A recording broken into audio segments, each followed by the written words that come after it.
The following story has been brought to you by StoriesToInspire.org. I'm going to tell you a story about a boy named Harry Kariti. Was in my class in Crown Heights Yeshiva, from a non-religious family. So, talk about a second look, really being able to look at a person. So he wasn't religious. He got kicked out of Crown Heights Yeshiva in 6th grade. Was a real big troublemaker. Never made it to my class. Never made it to 8th grade. And was very angry at the school. His brother was in our school, very angry at the school for kicking him out. There was nothing I could do. I tried, but he did some crazy stuff in the English department, and they weren't listening to what there was no one to talk about.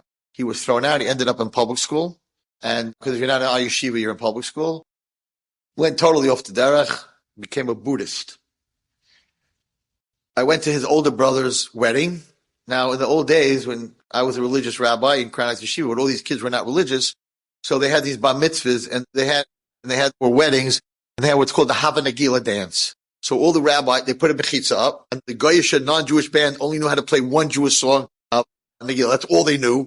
So the rabbis would dance with the boy, the Hava Nagila dance, which is 3 minutes, and then the dance is over, the mechitza comes down, and they're playing rock and roll, and the whole place is going crazy. So we always had a Hava Nagila dance. I came to this wedding. I was very close with Scott, his older brother, also not religious. I came to the wedding. And you can imagine nobody was really dressed much.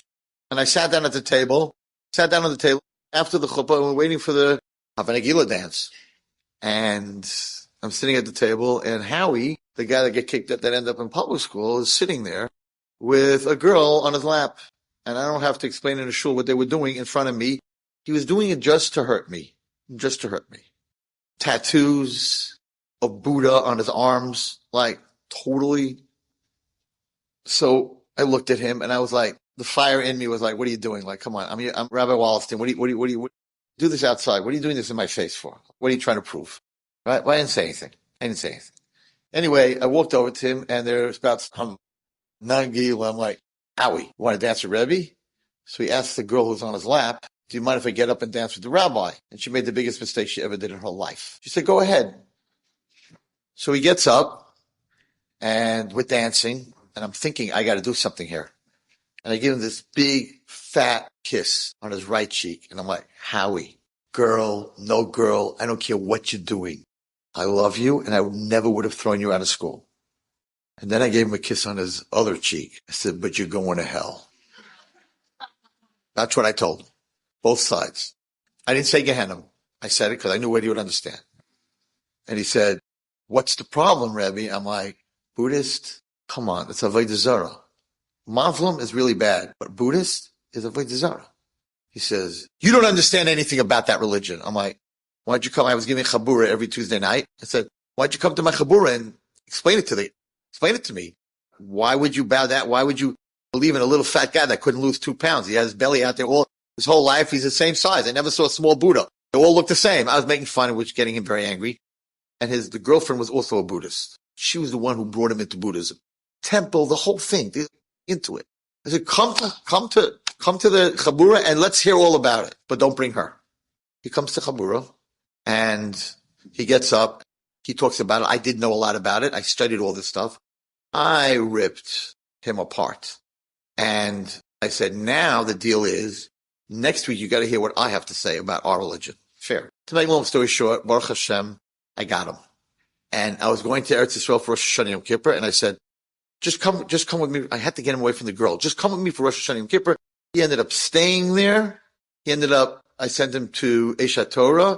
It was too brainy for him. He liked the Buddhism is all this emotion and humming. They don't do that in Eshat Torah. They don't do humming, right? They're more logical and brainiac, and he needed so where did he go? Where did he end up, everybody? The Breslov wasn't happening yet at that time. I'm going way back. Lubavitch. He went to Lubavitch, and he became a Lubavitcher. And he stayed in Eretz Yisrael. And then one day, he calls me up, and he says, I want to get married. Now, this guy's got tattoos from here till here, from here till here, on his neck, but under his shirt, whatever. And what happened in Lubavitch is that he never took off his sweater. The other guys never saw those they're Buddhas. If you bend down to pick up a pen, you're serving Avodah Zarah. Because he's kidding, whatever. But he's got all these tattoos. So he said, what girl is ever going to marry me? Look at me, look what I look like. I knew what he looked like. There's a girl out there. maybe with tattoos. Then you get married, you'll have baby tattoos. I said, but there's a girl out there that'll understand you. I said, but I don't think in America. Stay in Eretz Yisrael. See if you can find someone that'll understand you. Okay. He's there. He calls me up. He says his Rosh Yeshiva just read him a girl from Kfar Chabad, a Lubavitcher girl. Should he go out with her? I'm like, listen, the tattoos, we can't get them off. They're too much. They're too big. I'm like, go out with her. If she doesn't understand it, so it won't work. You're gonna find someone, Matavakesh, that's gonna accept you and gonna see past that. Okay. He goes out with this girl 5 times, and it's happening. And he calls me up and he says, she doesn't know I have tattoos. I said, don't tell her till the 5th time, because then she'll like you.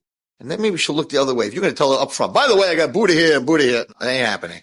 So let's go out 5 times and then we'll tell her and we'll see what happens. So he's like a little baby. He's like, well, nervous. How do I tell her? When do I tell her? Beginning of the date, the middle of the date. How do I tell her? To show her that. I'm like, Hashem will help you. Whatever it is, Hashem will help you. Okay. Listen to this, who this girl is. So he goes out on this date. He calls me up afterwards. He's like crying. He's like, Rebbe, I love Hashem. I love you. I love everything. I'm like, okay, I guess we're getting engaged, aren't we? He says, you're not going to believe who she is. I'm like, tell me what happened. He says, so we're sitting in the car at the end of the date. I can't tell her during the date. I can't. I'm trying. I can't. And he says, there's something I need to tell you. She's thinking he's proposing. So you have a girl sitting there that's thinking, guy's saying, Chassidish, right? He's Lubavitch, that there's something I need to tell you. She's thinking, will you marry me? Not, I got tattoos. That's not what she's thinking. So she goes, you could tell me anything. He says, you know what? Telling you is not enough. I want to show it to you. So now she's thinking, here comes the ring, right? It's playing, it's making sense. He doesn't know how to say, he's a little funny socially. He doesn't say, will you marry me? She's going to open the box, right? So she's thinking like that. And he takes his jacket sleeve off. She doesn't know what he's doing at this point.